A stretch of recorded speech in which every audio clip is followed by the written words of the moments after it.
Hello, everyone, and welcome back to Retro Inc. episode number 44 with me, Andy, and my co-hosts Jeremy and Adam. Hello there. Hello, Hi. how are we doing? Good, thanks. Good. So a little inside information. It's a little impromptu cast after another special episode, isn't it? That we're going to be releasing after this one, actually, now. But we wanted to just talk, didn't we? We wanted to just talk about what's happened this week, what we've been watching, because I watched a film that's been on my watch list for years now. And I was sitting there last night. I was doing some stuff for the web page and bits and bobs, and it was on Amazon. And I've only just got Amazon Prime recently, and I saw it and I thought, oh, what the hell? I'm going to put it on. I'll have it on in the background, and we'll see if it, piques my interest, which it did. And I'm not surprised because it was Odd Thomas starring Anton Yelchin. Now, I've only briefly mentioned this to you, Jeremy, but you said it was a good film. Yeah. And I wanted to talk about this because it's kind of more of a sort of a eulogy for Anton Yelchin in a way, really, because it is, for me, gutting that we lost this young man so soon. Because he is by far one of my favourite actors that's hit our screens over the last couple of decades. And I think watching this cemented my love for him, because there is something about Anton Yelchin that if you break down the performances that he's done, I mean, I know he's done a lot of films and there's some I haven't seen, but no doubt this has sort of spurred me on to watch more of them, because I am somebody that will watch a film because of an actor and not just because it looks good or bad or whatever. It's, I will watch a film that's usually out of my wheelhouse because that person's in it, and he is one of them. And some of the notable films that I wanted to sort of mention in this would be the Star Trek series as Chekhov, Kyle Reese that he plays in Terminator Salvation, a film called Burying the X, which I don't know if you've ever seen that, with Anton Yelchin in. Then there was this, and also the remake of Fright Night, which I don't know if you've seen that. Yep. Now, these films were all I wanted to talk about together because I all think they hit the similar chord that they are either remakes or films that feel very of the time. They feel, Burying the X especially to me, and I think because it's a Joe Dante film as well, it's got a very classic 80s director directing that movie. And Burying the X feels like a film that could have been made in the 80s as well. And this film as well that I watched last night, Odd Thomas, had some of that in it as well. It was a very 80s storyline. It's a Stephen Summer film, isn't it? And I know it's based on the book by Dean Koontz, which I found out afterwards, which is probably one of the reasons, the only sort of misgivings I have of this movie is that it is quite predictable from the offset. Now, I kind of gathered a couple of things that were happening during this film before they did, and it did come to light. And there was a couple of surprises for me, but it is very by the numbers. However, that doesn't stop it from being a fantastically fun movie to watch, and it had hints of 80s horror akin to Fright Night, things like that. But also it reminded me a lot like The Frighteners. That sort of similar beats from a similar time. And Anton Yelchin has this style where he can capture an era. I really do think he has these such amazing acting chops that if you look at him as Chekhov in the Star Trek films, out of all the characters, the ones, we say that Chris Pine is a great adaptation of Kirk for a modern era. We look at Zachary Quinto as Spock. He plays a great emulation of the original Spock, but still brings a modern spin to it. Where I see Anton Yelchin in that role, and I honestly think you could copy and paste him into the original series and it'd fit. And that is a really clever piece of acting that he does there. And I see it in all these other movies that I've seen of his that sort of fit that 80s ilk, and before, obviously, with like the original series and that. The guy is amazing. Even in Terminator Salvation, now people don't like that film. You can't knock his performance. And have you seen Odd Thomas, Adam? No, I haven't, and I'm desperate to watch it myself too. Honestly, mate, do yourself a massive favour, because this is on my list for a long time, and it is amazing. It's gone up there in my ranks of films, and I've got to watch this again very soon. And I'd love to hear your opinion on it, because I think it's got a great love story in it with a believable love arc with the two of them. It's mushy, but it's cute. And just the story itself is some real good horror fun. It's not good kids film at all, like films like Fright Night, but it's those where we can watch them and they're just fun. They're fun movies, good fun action horror movies, like The Frighteners. And yeah, I mean, what's your thoughts on it, Jeremy? I think he's brilliant, and it's a shame that he died so young. I like all of his movies, I think, that I've seen. Odd Thomas, I've not seen Odd Thomas for a little while, but I remember absolutely loving it when it was out. Have you seen him in Green Room? Yes, again, another one that when I was because obviously we're these sort of people that we can't just watch a movie. We have to know their date of birth, what they ate for dinner, while they were filming it, etc., etc. And it's straight away I was going through his list, and I was like, yeah, I've seen that, and I'm thinking, hang on, I've seen so many Anton Yelchin films here. And all the ones that I've seen have not just been films that I've gone, oh, that was good. They're films that I've thoroughly enjoyed. And Green Room was a hard watch. Yeah. But it is real good fun. Even he's just nails his roles, man. I think that shows his versatility as well, because of all the films you mentioned, they're all so varied. Yeah. That he drops in them without a problem. Yeah. He's great in comedic roles and incredibly violent roles, and sci-fi. All of them, all really good.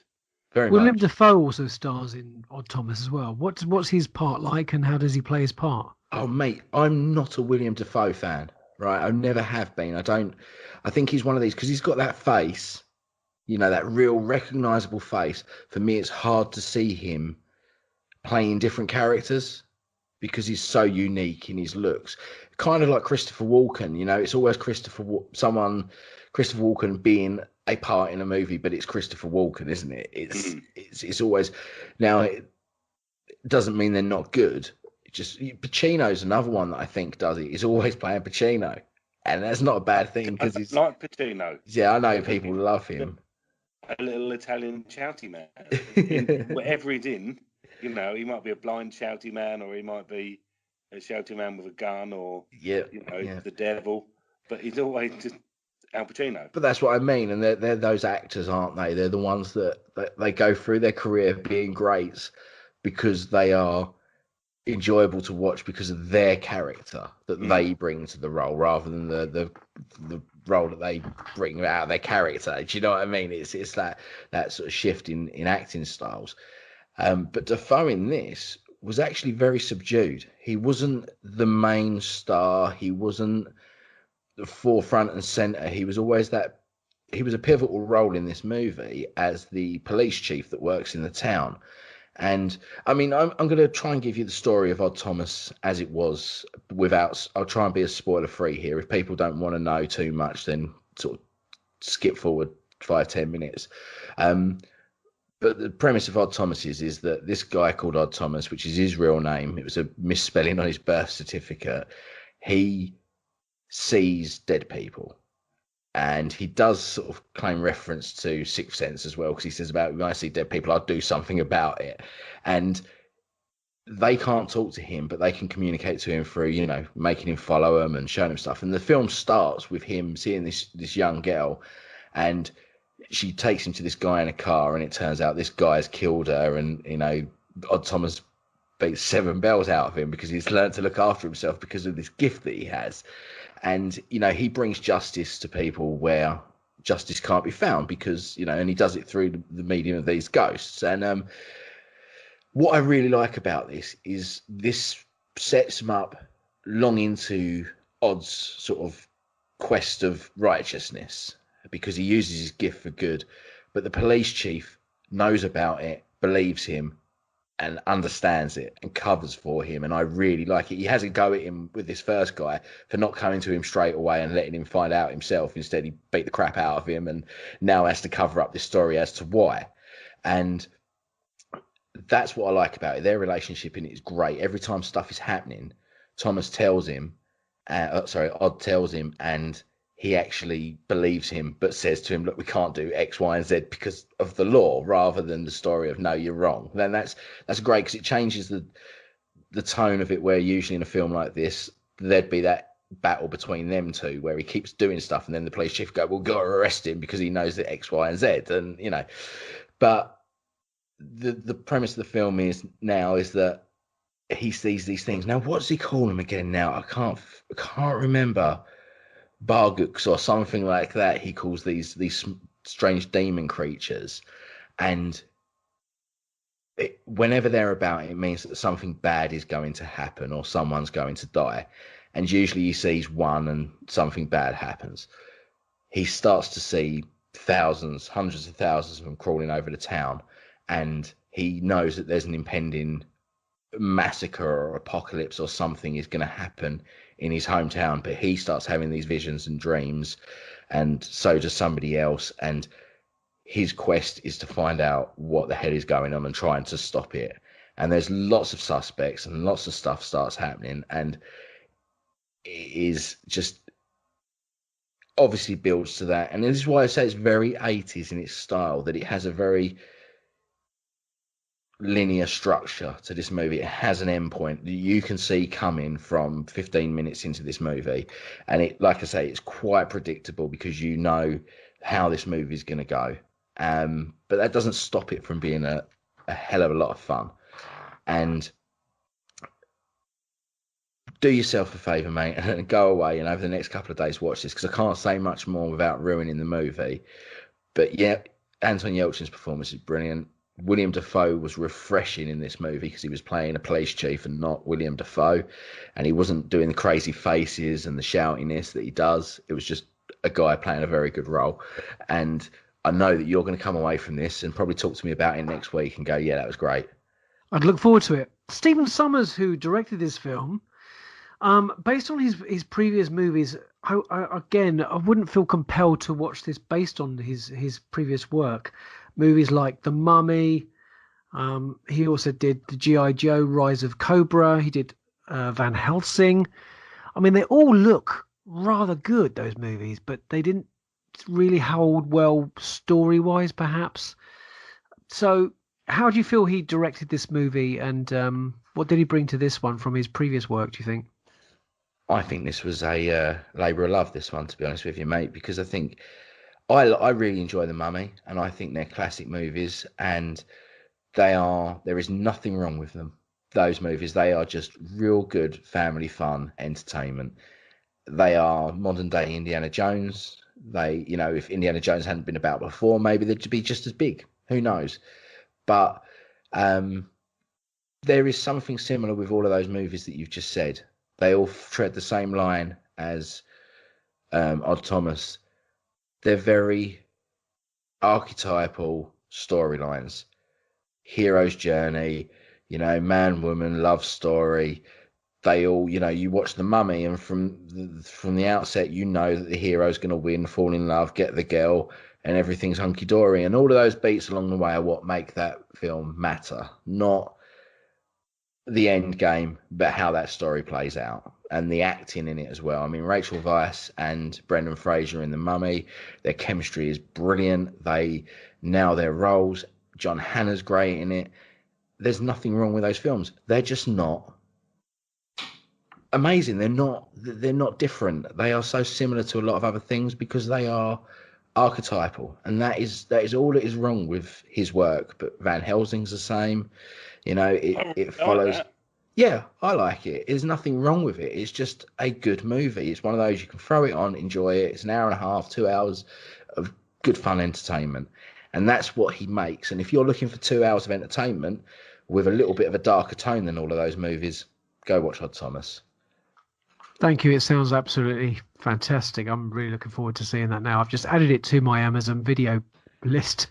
Yeah. So I shall check that out probably tomorrow, actually. Yeah. Well, let me know ASAP because I want to hear your thoughts on it. So, Jeremy, anything you've particularly watched this week that's of notable interest and value? I watched Glass this week. oh, So the previous films that run up to this was Unbreakable and was it Split? Yeah. Mm-hmm. So you've seen the previous two, I take it. Yeah. I mean, I saw Split obviously more recently. I saw Unbreakable a long time ago. I remember enjoying it. Split was James McAvoy being generally amazing. He was fantastic, and he's equally as amazing in Glass. They're all really good. There's not a massive twist in it, so I don't need to worry about spoiling it for anyone. You see the trailer, you know what's going to happen in it. But it's a good movie. It is a really good movie, but I think more because of James McAvoy being unbelievable in it. You know, literally, you know, if you know that he's got, you know, all these different personalities stuck in his body, he's good, isn't he?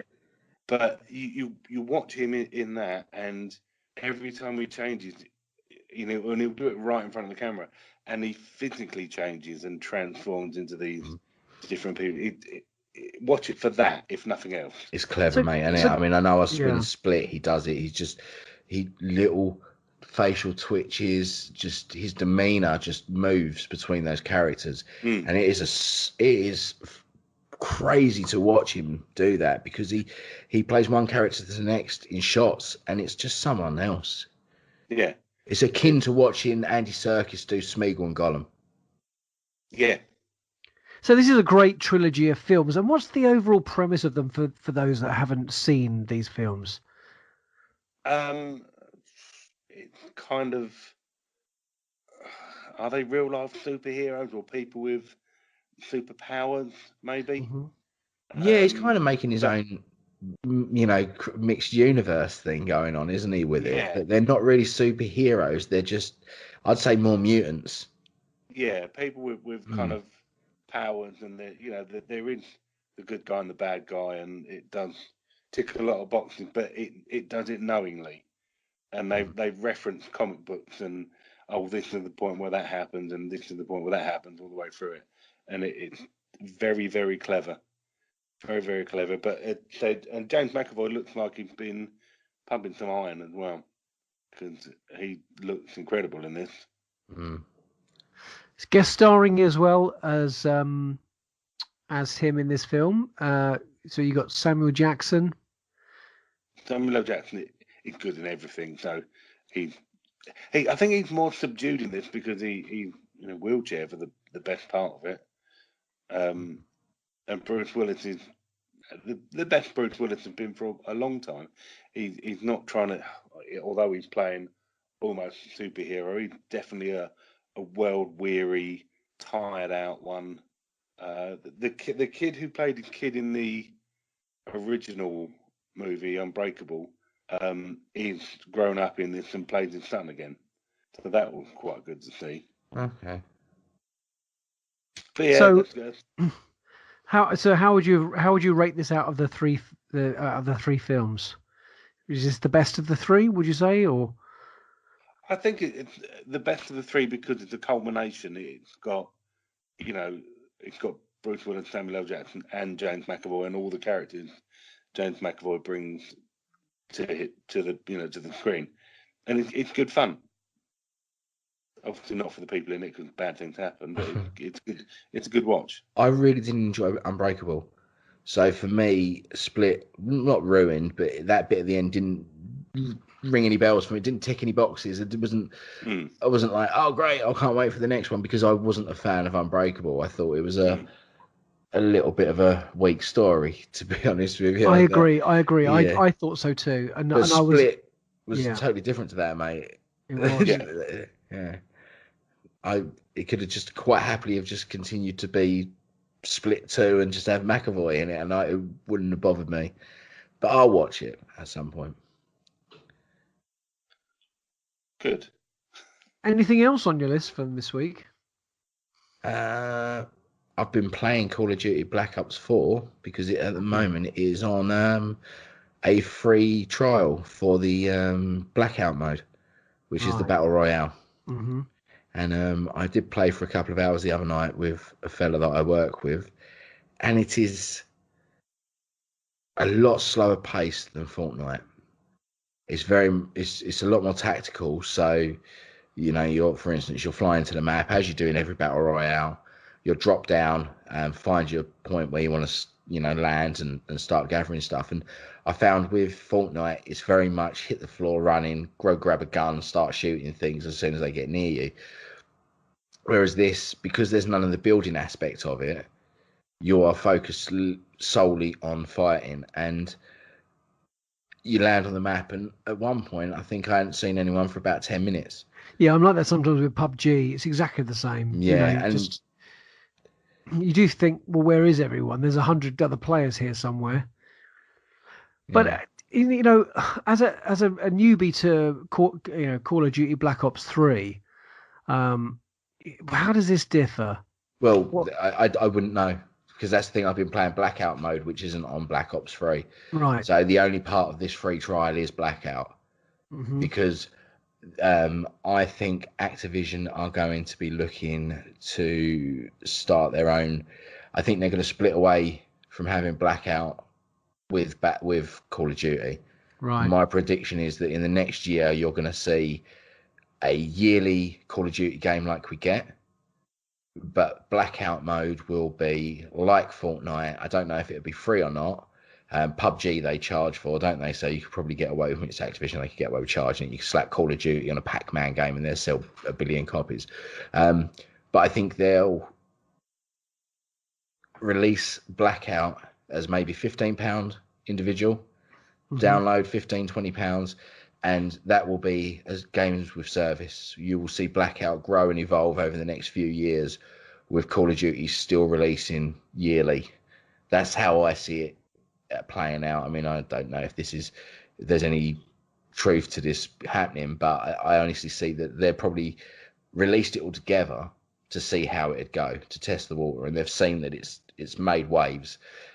And if you look at it now, really, Call of Duty is one of the best value games you can buy, because you go and buy Black Ops 4, you've got your standard online multiplayer modes, which there are tons of on there, isn't there? There's so many different modes.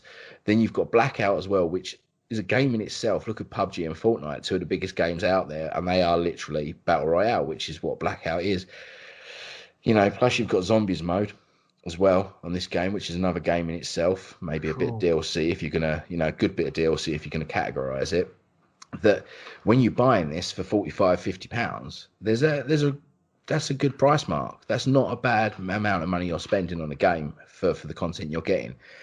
And I can honestly see Activision dropping Blackout off of the next game and just having it as a games with service, because I think that's what they're doing with this at the moment as well, with server testing, seeing how much people will jump on and play it. If they make it, monetize it through in-game skins, guns, etc. But it's damn good fun, real good fun. We were playing quads as well, so there was 4 of us on the team. You can pick up vehicles, drive around together. So again, a lot more like PUBG than it is Fortnite. Well recommended then. Yeah, really good game, mate. I mean, it's one of those that I'm wanting to go back and play, which is a good sign, because lately I've been finding it hard to get into gaming unless it's made in 1980s something. But it's one of those that I've put it on Friday night. I played it then. I played some last night as well, and to be fair, after we record here, I'll probably go and have a couple of games as well before I go to bed. Well, I've been still playing Miss Pac-Man on my Xbox, as well as Tempest, and still finding that very, almost compulsory to have a go at Tempest almost every night. 2 things that I've watched this week myself is DC's Titans on Netflix, which basically follows the story of Dick Grayson and his encounters with Raven, a mysterious girl with very dark powers. I found this very engrossing. I'm a big Batman fan. I love the connection with Bruce Wayne and Wayne Enterprises. and the backstory of Dick Grayson, which was done extremely well, and then adding Todd to the mix as well. It's just a cracking series, and if you're really into your DC, a DCU, it's fantastic. I watched Raiders of the Lost Ark this week, and I must admit, I was absolutely enthralled by it once again. I saw things in this film that I didn't see before, I'm sure, and there was parts of it that I didn't, I thought, I don't remember this bit. So that's a great thing to happen of a film that's been out now for what, 30 years. The music in Raiders of the Lost Ark. Now, I don't know when you last watched it, but I could hear Leia's theme almost constantly every time. Every time he's, she was present. The female actress in this, his girlfriend, so to speak. Leia's theme was almost there, just a slight, just a note out. And obviously because it's John Williams, but there's a lot of a Star Wars feel in the score in this film. Did you guys notice that? I think the thing about the score from Raiders of the Lost Ark, you can't hear the main theme tune and not just smile. Yeah. If you're ever having a bad day, if you hear you're just gonna go, no, everything's all right. Just the most wonderful theme tune, I think. More so than even Star Wars to me. If I listen to the theme to Raiders of the Lost Ark, it puts me in a happy place because I absolutely love that movie. Well, I tell you what I did was I actually downloaded the soundtrack because it's just so good. It is such a great soundtrack. I think I remember watching the making of years ago, and especially the scene where he's riding on the horse behind the truck, and he's fighting those guys in that truck, and then he goes underneath it, and I could clearly see that path that they'd cut out of the road, so he could when he's on his back, get pulled along by it, and I was kind of like, oh no, I can see it now. I hate those behind the scenes no, things I like because that was it Vic Armstrong was yeah, wasn't it? that's right, Vic Armstrong, yeah. And I've got his autobiography. But there is some fantastic stunts in it, really amazing. But they're real stunts. I think that's the thing. Proper stunts, yeah. The movies today, I'm not going to bleat about CG too much, but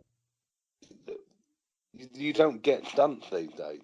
No, not unless you're Tom Cruise. He does a lot of his stunts. They look really good. Of course, he doesn't get the credit he deserves. Yeah, but he can do it all with miniatures, so he's all right. Watch it. Yeah, what a cracking film. I mean, really, I hadn't seen it for such a long time, and it was just brilliant. Oh, no, I watch it regularly. It is an amazing film. I don't think I've ever seen it. Have you guys caught anything else this week other than Odd Thomas and... I have watched Dirk Gently on Netflix, which is as weird as anything. Have you ever seen that? Yeah, no? Well, I've not seen that. I've listened to some of the audio books. Harry Enfield doesn't it? Yeah. But this has got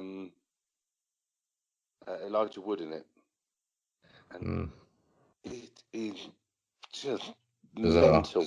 Yeah. Whoever wrote that TV series was on something wonderful. I think they cooked the wrong mushrooms for the writer because I imagine if you're watching it under the influence of something like that, it would probably make sense. But watching it just going. We're going to have to do a live watch along. That'd be fun. It was really, really good. I mean, again, I've not been in a watching movies mode at the moment, so so I've watched a bit of that. I've not got to the end of it yet, but yeah, it was really, really weird and good fun. Well, I can recommend on Netflix IO Last on Earth. This has got Anthony Mackie in it and Margaret Qualley, and it's about a young scientist who searches for a way to save a dying Earth. And she finds a connection with a man who's racing to catch the last shuttle off the planet. It's really good. I highly recommend it. So check that out on Netflix. Have you guys got anything else? There was another film I watched. Yeah. Oh, what else did you watch? Lost in Space. Ah, now which one did you watch? The original or the Matt LeBlanc? the Matt LeBlanc Gary one? Oldman, Mm-hmm. John Hurt. Yeah, that's great. I love it, man. It's great. I don't know what people have a beef with this movie. No, I loved it. It's I loved real good fun. It's really fun. good fun, that film. Okay, the CGI is atrocious. Yeah. However, it's appalling in certain places, but there's some bits of it where it's not too bad, you know? Like, especially when they're in the cryo tubes and the eye thing comes over. It looks bad when it happens to Matt LeBlanc, but the other three, I think it's because it's in the background, it doesn't look too bad. But I know the little yellow alien thing looks like someone's got Photoshop, Microsoft Paint open, and they've just drawn it in there quickly and sort of slapped it on the screen. But otherwise, yeah, it's a real good film. And Gary Oldman nails it again, as always. How and where did you watch that? Where? In my front room on my sofa. Yeah. How? Sitting down. Mm-hmm. And how? And is that available on Amazon or on Netflix? Yeah, I think it was Amazon. I think that's why I had it on, because it's actually, was it after Odd Thomas, I think, or before? One of the two. I know Odd Thomas obviously overshadowed quality, but it's still a good fun film, isn't it? And Matt LeBlanc being cheesy as hell. I mean, those scenes between him and Heather Graham they are just cheese. They are gut-wrenchingly cheese. But there's an fun. actress we don't see enough of, I don't think. We saw enough of her in Boogie Nights. Oh, we saw a lovely to be pair honest of with you, roller mate, skates in that, didn't we? I don't rate her. That's why. I mean, she was good in Austin Powers because it's just fun and it's just stupid. I don't think you really need acting chops in there. Do you know who her ex-husband was? John Cena? Nope. Johnny Depp, wasn't it? It was Adam Robert Redford? Sorry? Adamant? It was Adamant. Was it Stuart Goddard, yeah. It's a bit weird. Oh, yeah, there we are. How random is that? Yeah. So you guys been shopping? Picked anything up? Bought anything? Yeah, I did my Asda shopping the other day. Yeah. Some milk, some bread.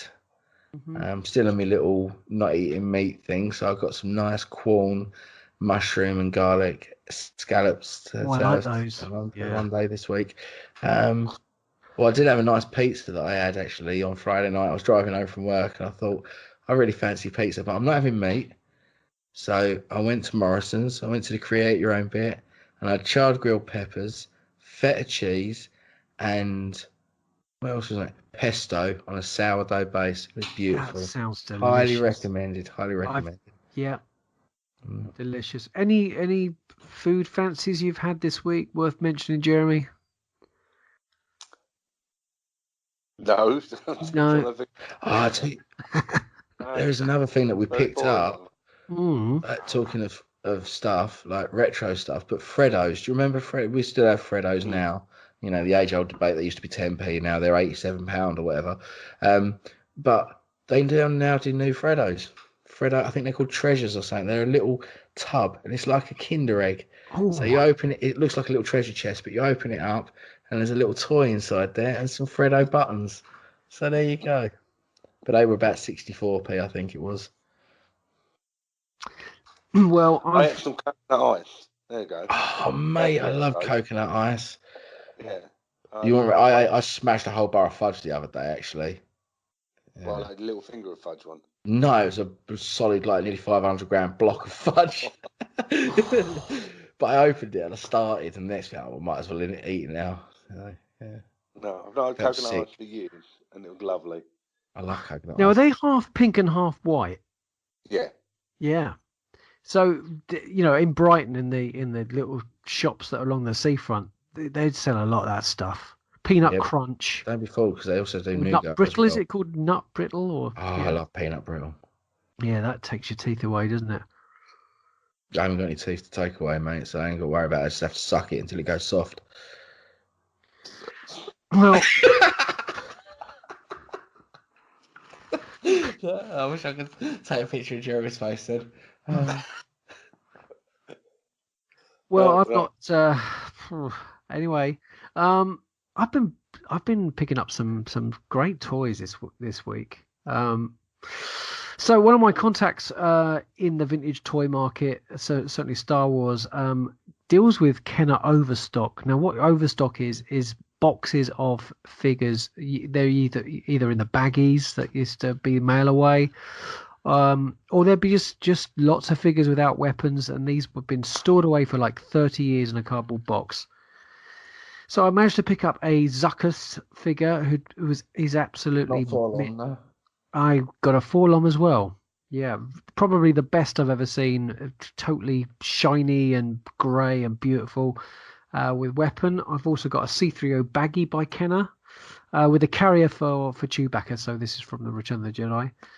So I've been after a C3O baggy, and the difficult thing with these is there's so much fake stuff out there, repro stuff. So I was waiting to get the best I could, and I've got a really Fake news. fantastic figure. I got an ISP mini rig as well, boxed. And I got some Gammy guards and Stormtrooper and a Chewie as beaters.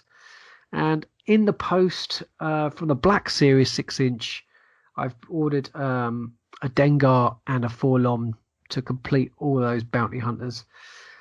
I've also this morning, I got an email from again another toy company that I've bought from before, and they posted that by NECA is the new the Predator figure. So the photographs have been released. It looks rather good. I'm gonna buy this NECA figure of the Predator, and I know that your son Freddie's massively into these things, but this one looks really, really good, and I'm gonna pose him up next to Judge Dredd, and they're gonna have a little fight. £26, I think these are. It's not too bad. Pretty good. Yeah. I've ordered a few things for Freddie's upcoming birthday.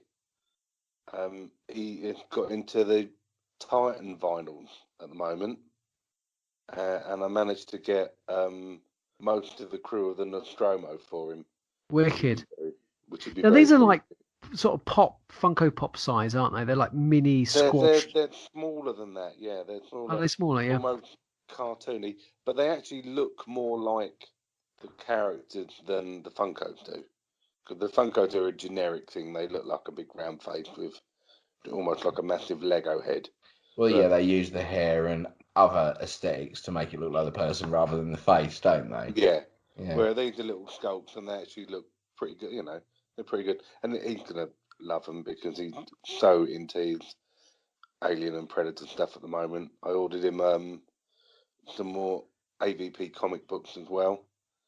I've ordered a Predator Funko Pop and a massive. Was that one of the 8-bit ones? No, not an 8-bit. I just got a normal one this time. But I ordered a massive, like 0.5 meter long resin alien skull. Oh, wicked! Which may or may not turn up because it's coming from China, but we'll see. I know that the CEX near me, they've got the box set of all the movies in the alien head. Really? Yeah. I don't know if you've ever seen it before. It's the anthology. It's the whole Xenomorph head. Mm-hmm. And you take the top off of the head and it's got all the CDs down. Inside, yeah. Down the inside of the head. How much was that? I don't know. I'll have a look for you next time I go in there, mate. Well, I remember buying from Virgin the VHS version of that, and it came with a poster and a T-shirt, and that was a wonderful looking box set. Tell you what I did watch today, which did remind me of Funko Pops, was, have you ever seen Family Guy? It's a Trap. Yeah. No. The Return of the Jedi spoof. Now the Darth Vader in that looks exactly like a Funko Pop. Just looks exactly like it. Yeah, exactly like it. I've never really watched Family Guy. I don't know it. They are very funny, and I think once you've watched a couple of them, I think you'll be quite hooked on it. It's rather good. I was wandering around today, and I went into a chain called The Works, and I picked up the Solo official guidebook by DK for only £4. So I'm glad I waited because that's a good save in there. I popped into my local CEX and picked up They Live on Blu-ray and Escape from New York, and I'm desperate to watch that again. Mainly, I think I'm going to watch They Live with the director's commentary. Obviously, John Carpenter. There's a heap of great extras on there. These are not the 4K versions. These are just the regular Blu-rays. But Escape from New York, I am desperate to watch that film again. I know you haven't seen this for a while, have you, Jeremy? What, They Live? No, Escape from New York. Escape from New York. No, I've not watched it for a few years. I'm going to have to try and find a way of watching it. Well, I'll pass it on to you when we meet up again in a couple of weeks. You can pop it in your Xbox, can't you? And watch it that way. Yeah. So I think that this coming week, have you guys got anything planned to watch back? Anything? No, I'm going to be spending all blooming week editing the last podcast. It's your fault for mucking about. Yeah. Mucking about, I didn't say nothing. Well, I'm going to watch Odd Thomas, that's for sure. That's definitely on my watch list. Yeah. I'll be honest, actually, on that note, I probably will be trying to revisit Burying the X. And that's another one that if you haven't seen that, watch that. That's brilliant. It's Anton Yelchin again at his peak of being him and great. And I think his girlfriend dies. It's been a couple of years since I've seen it, but his girlfriend dies. And she comes back. And doesn't go well. Yeah. So there's a real fun little film as well, that one. It's got that 80s dark, twisted, Fright Night kind of humour to it. Have you seen Horns, the Daniel Radcliffe one? No, again, sitting in my really good. Time. Really Daniel good Radcliffe film. is really good in that. Mate, he's a good little actor. People don't give him enough credit. I really enjoyed was it Woman in White, Lady in White, whatever it is. Yeah, I really enjoyed that. I don't know if you saw McAvoy and him in Victor Frankenstein. I've got it recorded. Brilliant. Good film, man. Good film. And people, didn't do good numbers, did it? It's not going to, mate. It's not a franchise. It's not a big Hollywood blockbuster movie. It's just one of those that you put on and go, yeah, I enjoyed that. And there's nothing wrong with that with movies, is there? Have you seen Swiss Army Man? No, but I want to. I wanted to see that. That's crazy. Yeah. But Daniel Radcliffe being a dead body, but acting really well. It's really hard to describe it. Doesn't he get off the island by making him fart and turning him into a speedboat? Yeah. Okay. Yeah, I think. Well, if I said the word cornetto, what would that be a clue to what I'm going to watch this week? Well, it could be one of three, couldn't it? I think it's all three. Friday, isn't it? Friday with Ice Cube and Chris Tucker, because there's that ice cream man in it, Big Worm. You got it. Yeah. In one there. No, I'm going to watch the Cornetto trilogy. I'm going to watch Shaun of the Dead, Hot Fuzz, and World's End. I'm going to watch them back to back. I'm going to back to back watch those movies. Rank them in order. They Shaun of the Dead, Hot Fuzz, World's End. Yeah. Yeah. Really? That would be mine. My three. Yeah, absolutely. Yeah. But Hot Fuzz and Shaun of the Dead are really close. No, Shaun of the Dead, World's End, Hot Fuzz. Really? Oh, controversial. I know, very controversial. Eh? Well, I'll give you my report on that and see if my choice of 1, 2, 3 changes, because I hadn't seen World's End for a while, and I thought, well, I might as well watch all three of them. So what Andy has just shown up on our screen is a photo of that alien head. It's 120. It's 120 pounds, is it? Yeah, the Adrian quadrilogy head. It's beautiful, mate, and it's 120 pounds. So I think I'd only part cash with that if that is in absolute tip-top condition. To be fair, you're going to walk into one of your second-hand shops next week, and they'll be there for a $5, and they'll go, oh, by the way, if you're having that, I've got this actual face hugger from the movie. You can have that for £1. Yeah, I'll chuck it in. I've got John Hurt out the back. You could Yeah. have him for a $5. And while you're at it, we've got Here's the Nostromo. Oh, and Adam, as you're here as well, we've got mint on card 77 run of Star Wars figures, all of them for you, all mint. You can have them for £2 each. Yeah. We'll do you a deal. You can have the lot for £1. I honestly, I went around a lot of charity shops today. I had 2 hours to kill before I picked up my daughter from a party, and I didn't find anything.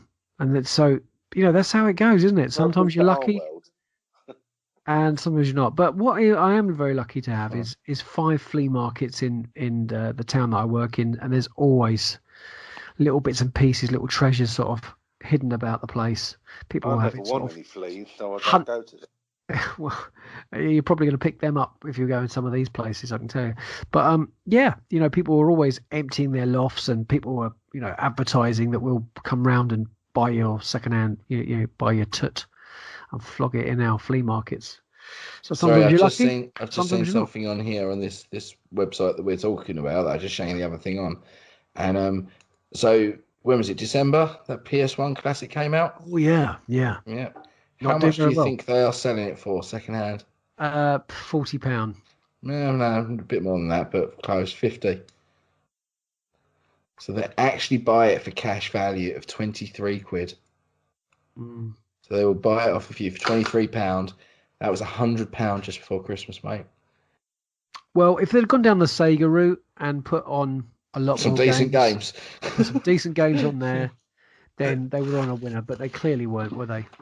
Enough decent games. There is some real decent games on that machine that make it worth paying £50 for, at least, given the fact that if you want to buy Metal Gear Solid disc now, you're looking at already £20 anyway. So, but yeah, it's just one of them, isn't it? What a shame. The Atari reboot is what we're looking for, though, isn't it? I'm waiting for, and whether that'll ever happen. I don't think so, man. I mean, there's some games and some systems that work now, and some that have just run their course. Some that are too out of date, and like 8-bit onwards seems to work, especially your Marios and your Sonics, your 32 bits and your 16-bit. That kind of era works, but when you're going back to Atari and things, they just don't stand up. They really don't. And I mean, I'd like to be, they're one of those, they're good for nostalgia, for turning it on for 15 minutes, playing it and never turning it back on again after that. But I could sit there and I could play Sonic through, I could play Mario Brothers through, I could sit there and play a hell of a lot of games off my Mega Drive and SNES and that era. But before that, they're just a bit too dated now. Like I say, you might put Asteroids on for 15 minutes and go, yeah, that was fun, but you're never going to go back to it. It's not a challenge, is it? No, and I think the other problem with it is back then games didn't really have an end. So they were something that you pumped, your 10p's into or whatever, and they were ones that you sat there and played over a whole weekend as a kid because you had nothing else to play. But we're so spoiled with stuff now, there's too much of it. But back then as well, you could keep playing it because there was no definitive ending to it. And that doesn't work with us now. We haven't got the time to be playing something that's open-ended. Like, it is something that you put on for 10 minutes and have a bash and that's it. So, yeah, it'd be great to play one, but I don't think it'd do too well. And then on the other end of that spectrum, I think that's where part of the problem with the PS1 had. Well, it was just literally, how much was that one, Jeremy? Sorry. I'm not going to tell people because it's on a bidding stuff. Oh, right, okay, fair enough. That'd be well done before this goes out. But anyway, yeah, it's one of those where I think the PS1 suffered a similar fate in the fact that it hasn't been long enough for those graphics to become endearing. They're just jarring. You put on Metal Gear Solid 1 and you're going, this is clanky, the controls are like tank controls, the camera angles are everywhere. And it was a real tough time for that system because it was so early in the 3D life cycle. They didn't know what they were doing. And that's why those 8-bit, 16-bit era sort of games work, because they're timeless. They look what they look like. They're colourful, they're bright, and they pop. And if you try and make those sort of games now, they look like that. Yeah, there's no deviation from that. They still have that same sort of style and sophistication to them. And the PS1 just suffered from an early form of that technicality. And on the flip side of that, the Atari is something that has aged very poorly. Indeed. So, On the PS4, the Spider-Man game has done extremely well. And on that note, the Spider-Man trailer, which dropped this week, Andy. I think Jeremy's going to have to go here. So we're going to have to say goodbye to Jeremy. We're going to say goodbye to Jeremy. Yes, gotta go. I'll have to go. I'll speak to you during the week. Goodbye, J-Dog. All right. Take care, Ciao guys. for now. Peace. Right, now he's gone. What do you want to say about him? No, he's still there. Go. Thanks. Bye. The Spider-Man trailer. Yes. So we're split on this because I absolutely thought it was fantastic. And as it turns out, this Spider-Man trailer has broken Sony Pictures' record for most YouTube views in 24 hours. It's made it the studio's biggest digital launch ever since the record set by Spider-Man Homecoming. Now, it ranked up 130 million views, a whopping 40 million more than when Spider-Man Homecoming debuted on 116 million views in 24 hours. This trailer now, okay. Why did it not resonate with you? It didn't. It's a shame it didn't. I loved Homecoming. I thought it was a refreshing breath of fresh air from all the darkness that was happening in the MCU around that time, and I'm so over the moon with his performance, Tom Holland's performance as Spider-Man. And it's probably the best one we've had. And there's everything about this I love. This trailer did nothing for me. And I didn't like the look of Gyllenhaal as Mysterio. It is Mysterio, isn't it? And Yes. he didn't. I thought it looked real cheesy. That suit did not fit for me. In this current MCU, even Doctor Strange, who's very glamorous, a lot of pageantry to his suit. It's very over the top, but it kind of works, and I don't know how there's a difference there between the two of them. Gyllenhaal's just looked really cartoony, real comic booky, and that's not what the MCU is as of late. And yeah, Tom Holland looks great. The premise looks great, but again, this is something that I didn't want to see too much of it, because Feige has confirmed that this is happening after the events of Endgame. That's right. Yep. Everyone seems pretty hunky dory. He's back at school. It's not that takes a lot of Endgame out of it for me. Have we actually had this officially confirmed that it's after Endgame? Yep. Feige came out and has confirmed this. So, and this is part of my problem. Like, he's not sitting there with his aunt and her going, "Oh, look, the world's just near the end. Everyone died." And so obviously there's going to be some time travel and a lot of cause and effects, and probably people don't even know about it. And maybe it's something that Spider-Man's having to deal with personally without telling his aunt and his friend and etc. because they don't know about it. Maybe he's unaware of what's happened. Yeah. I don't know, but just at the bare bones of it, it kind of detracts from the imminent danger that we're going to be facing in Endgame for me, because everything seemed fine. Well, I really thought it was a very exciting trailer, and I like the idea that we're going to be following our friendly neighborhood superhero and his gang of friends on a European vacation. It looks as though, however, that Peter's plan to sort of leave his superhero heroics behind for a few weeks are quickly scrapped when he sort of begrudgingly has to help out Nick Fury and uncover the mystery of several elemental creature attacks. And it's that kind of stuff, I think, that you expect from a Spider-Man film is who's going to be his nemesis, who's it going to be. and you're not quite sure whether Mysterio is going to be his friend, whether he's going to be, sort of a trickster. So I'm going to have a little rummage through my comic books and see if I can find some Mysterio stuff to sort of get some backstory.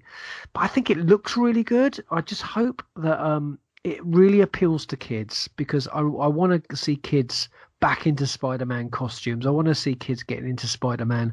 I want to see some good figures released, whether it's Marvel Select or whatever. I really want to see this film do really well. And it comes into theaters on July the 5th, which is clearly after Endgame, so they know what they're doing there. But yeah, I see what you mean, mate. I kind of agree with you that it did look a little bit cartoony, I think, for the Mysterio shots that we saw.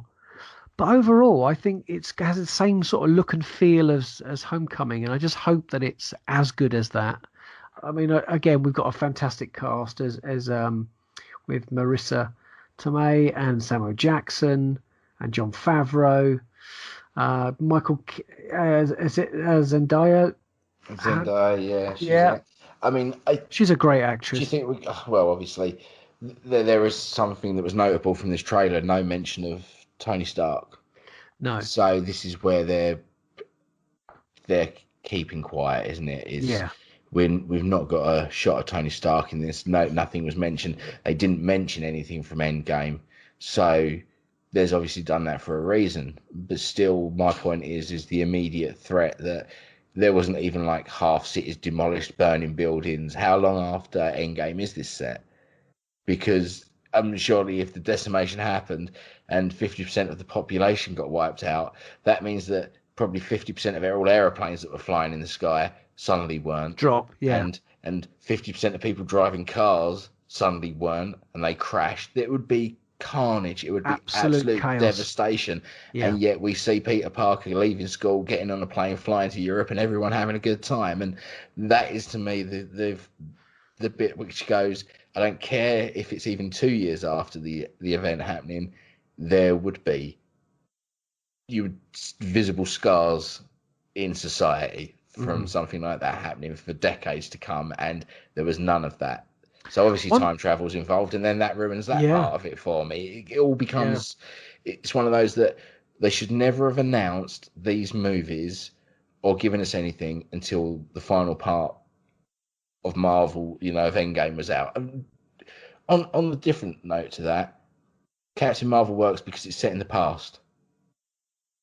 So you can get away with stuff like that. And this to me is just the bit where I'm like, it looked cool. He looks great. The film looks stylish. It does have the same aesthetic and tone as Homecoming. But we have been given too much. One thing I noticed when Peter Parker is handing over his passport is it doesn't say the expiry date on the passport. Now, I thought that was quite significant. I mean, it's just almost been photoshopped out. So whether the expiry date is on his passport in the film, and they've just taken it out for us sort of critics to sort of go through it with a fine-tooth comb or not.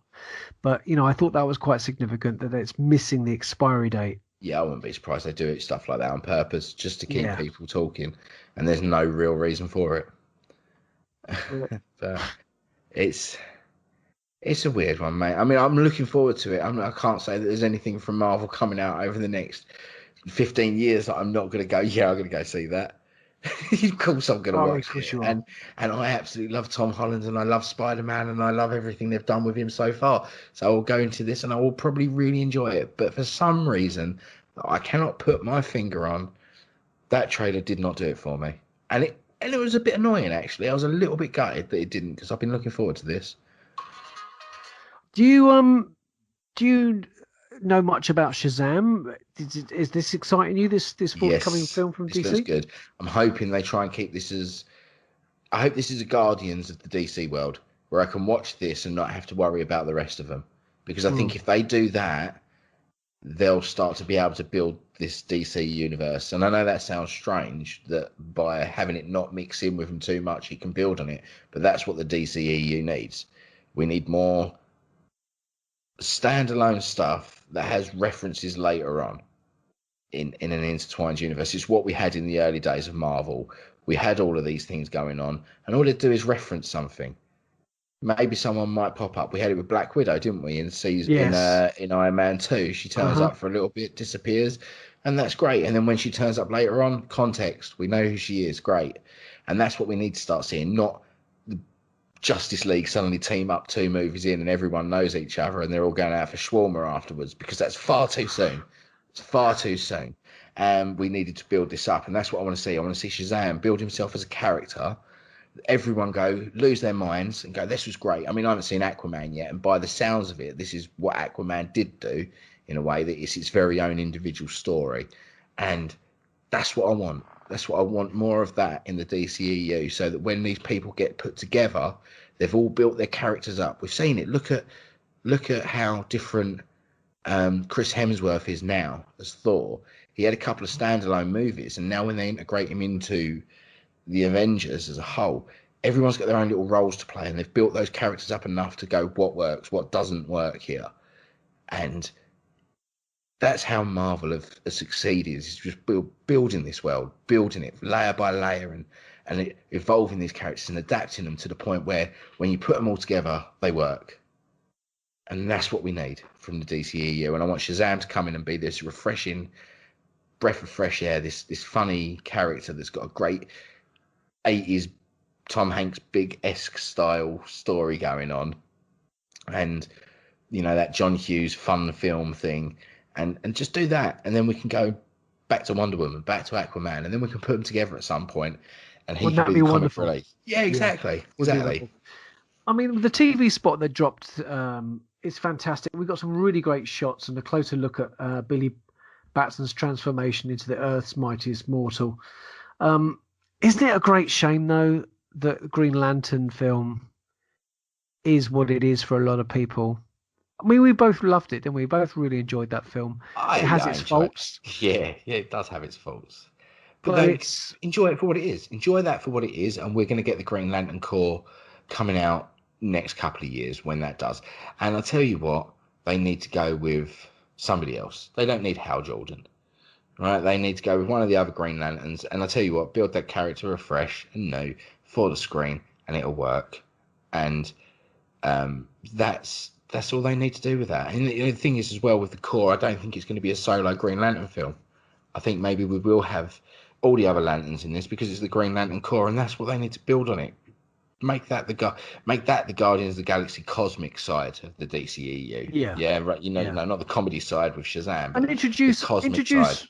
Some of those characters from the core into the new movies anyway, so that at least we go, oh, that's that guy, we know who he is now, because we've seen him in the Flash film or whatever. So again, like you're saying, just introduce some of those Green Lantern Corps into the DCEU movies. And I'm going to correct myself. They need to do Flashpoint, wipe it all, just to get rid of Ezra Miller.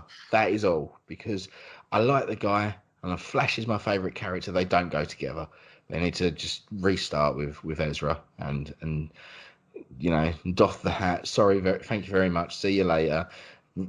Affleck, bugger off. You don't want to be doing it anymore either. But we're on a winner here with Jason Momoa and Gal Gadot. We keep them on, and the rest of you do one.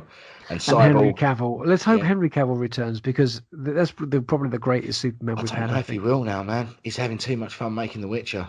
Yeah, he really is. I follow him on Instagram, and I tell you what, that guy is he's just brilliant. He's so much fun to follow and see his posts and his updates, and he is loving that production. He's sharing pictures of him getting up at 5 a.m. and having to dog sled across bloody mountaintops to get to set, and he is loving it. And I don't blame him, and I think he's in that for the long run. Well, it's going to show, isn't it, when the film comes out, just how much he's enjoyed playing that part. Well, series, mate. So it depends on how long this series goes on for. If he's doing this part well and they pick it up, Cavill will lock himself into that. He's a geek. When this got announced, I think I brought it up before. He didn't just tweet out "Wicked, I'm Geralt in The Witcher." He was like, "I am son of so and so," and he just lists off all this stuff. And why? Because he's sitting there probably playing Witcher when he got the news that he just got the part, because he's a massive gaming nerd, and I can see him being, okay, his dog's called Kal-El, I think it is, or something like that. Yeah, that's right. Yeah. But he is a nerd, and if he's enjoying doing something, then he's going to carry on doing it. And if he's not enjoying Superman anymore, then why would he carry on? And like us, for instance, right? We're big nerds, right? And if you was doing something so often that you stopped enjoying it, you wouldn't do it anymore. Save the enjoyment for that thing.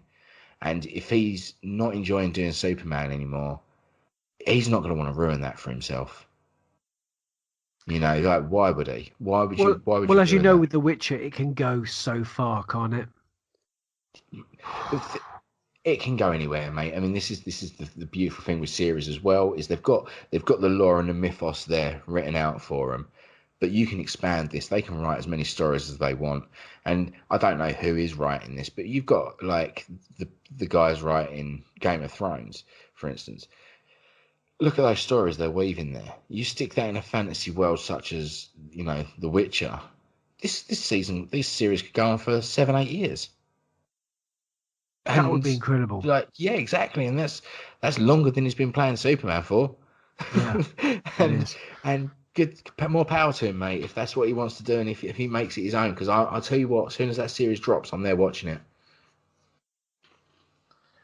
I think it's going to be one of those series that I think a lot of people are going to watch. I think after Game of Thrones ends, we're all going to be looking for the Lord of the Rings TV series, as well as The Witcher, I think, to keep us in that fantasy world, because it looks as if it's superheroes all the way when it comes to movies, and certainly I think via Netflix, or however whether this is going to be streamed. I think we're going to be really getting into this fantasy. And I'd any other news, mate, for this week that caught your eye? There probably is, but it's getting late now, and I can't think too much. But I've seen the director of Toy Story 3 and Coco. I cannot remember the guy's name for the life of me, but he has just left Pixar after 25 years. Incredible. Yeah. So, there was one thing, and I can't remember what it was now, but it was a big talking point I wanted to talk about. So maybe sorry next about week. that. Maybe next week if I remember that. Yeah. Oh no, that was it. Bungie and is it Activision splitting ways over publishing rights? So now Bungie are free to make games for whoever the hell they want to, because they are their own independent studio. So does this mean we may be getting Halo on certain systems? Wow, that would be incredible. Does it mean that they can now go out there and make their own IPs with their own rules and their own wants and desires without having to worry about the people above them? Because I know there was a rather large settlement of money paid out for retaining rights on certain things, but this is a big move for Bungie now.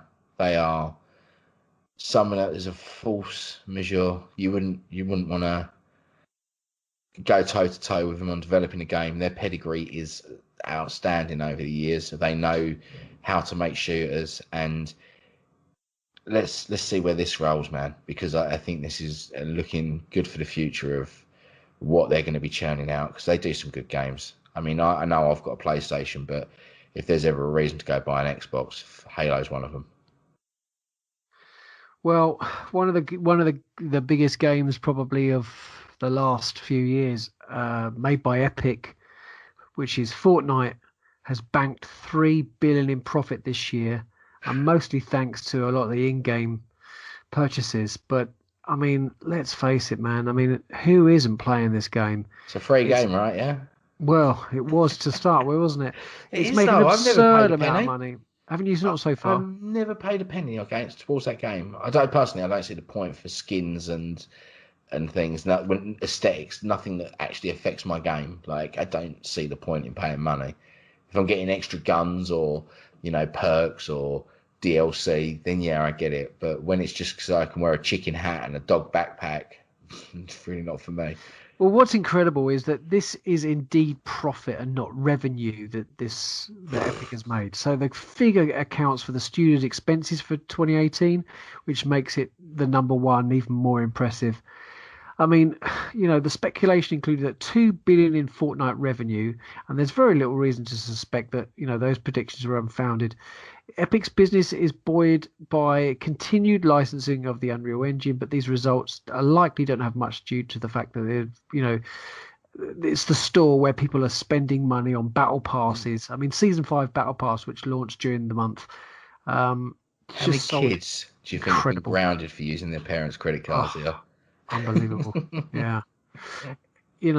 It seems to be slowing down a little bit now, but it doesn't mean it's stopped. And clearly, Fortnite remains one of the most valuable properties in gaming. I mean, quite incredible. It does make me laugh. I mean, I spend a lot of time on certain forums and message boards online and stuff, and you see your typical 15-year-olds, 16-year-olds that sit there dragging it through the mud, saying Fortnite's dead, get over it, and all of this toxic fan base that you get online, and it cracks me up because, first of all, they're little oaks that don't know what they're talking about. And secondly, you could say that about World of Warcraft, but that game's been going since the early 2000s. It still has millions of subscribers and brings in tons of money every year. And just because something isn't in the popular eye anymore does not mean it's not popular. Well, and I'll tell you something. Fortnite is still in the popular eye for a start. Absolutely, yeah. Well, as you know, I went to eStar's Fortnite tournament at the Brighton and Hove Albion Stadium, the Amex, yesterday. It was £25 a ticket, so I entered my son and my girlfriend's son, Colombo, and they entered this competition. It was very, very difficult for them to get the placings, but clearly Fortnite is just, loved by young and old, because some of the entrants were, I would say, late 40s. And some of the youngest ones were obviously 12 because it's a 12-plus game. Tim Sweeney, who founded Epic in the early 90s, still serves as the company's CEO, and he's thought now to be worth $5 billion and $8 billion since Fortnite's success. So, I mean, it's quite incredible. The other thing, too, is that, the same son of my girlfriend has just started playing Warcraft. Mm-hmm. He's just bought a big box of figures. Tonight he was sort of building some of those and getting ready to paint them. I mean, I'm just Warhammer. Mm-hmm. And I'm really impressed that kids are actually sort of picking these things up and playing physical games, practical games, rather than gaming as on PCs and consoles. So it's all good stuff, really, isn't it? Yes, mate. I've tried playing Warhammer in the past, and I'll tell you what, I haven't got the money all the time. Well, for what he paid for these figures, I thought it was rather pricey. But it's great. Mate. Yeah, it's great to see gaming going on in that way. And for more of that, you can go and check out E14 Emotionally 14 website, where a lot of that stuff goes on. And that's they are massive nerds. They are. They are massive nerds. Our friend Rob Wade. I tell you what, actually, they did a very good. Their last Gamescast was a live playthrough of what's it? Eldritch Horror, isn't it? The board game, the role play game, Mansions of Madness, I think it is.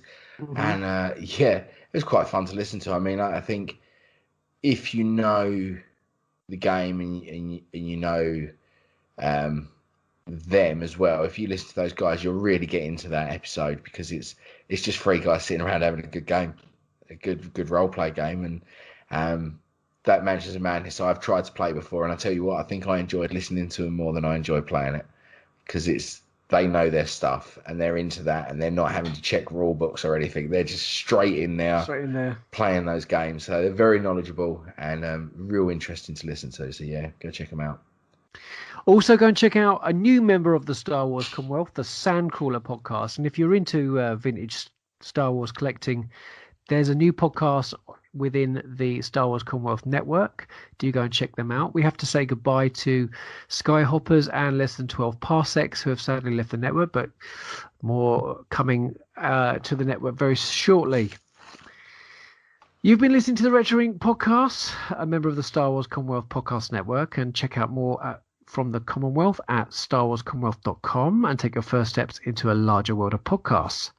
This has been a Retro Inc. podcast production with myself, Adam, and my wonderful, lovely, gorgeous co-host, Andy, and Jeremy, who sadly left us a bit earlier on. Thanks, mate, for a great show. He's gone to a better place. He has. The arms of a woman, probably. Do check out the other podcasts on the network. We're including Talk Star Wars, Tumbling Saber, The Nerd Room, Generation X-Wing, Rogue Squadron, San Diego Sabres, Radio Podcasts, Tatooine Sons, and keep on listening to ourselves, Retro Inc. Podcast. Thanks so much indeed for listening. The only ones you'll really want to listen to, really, to be honest with you. Yeah. The others are just bonuses. They're just bonuses. Thanks for listening to this episode, and we'll see you next time on the Retro Inc. Podcast. Laters. Bye for now.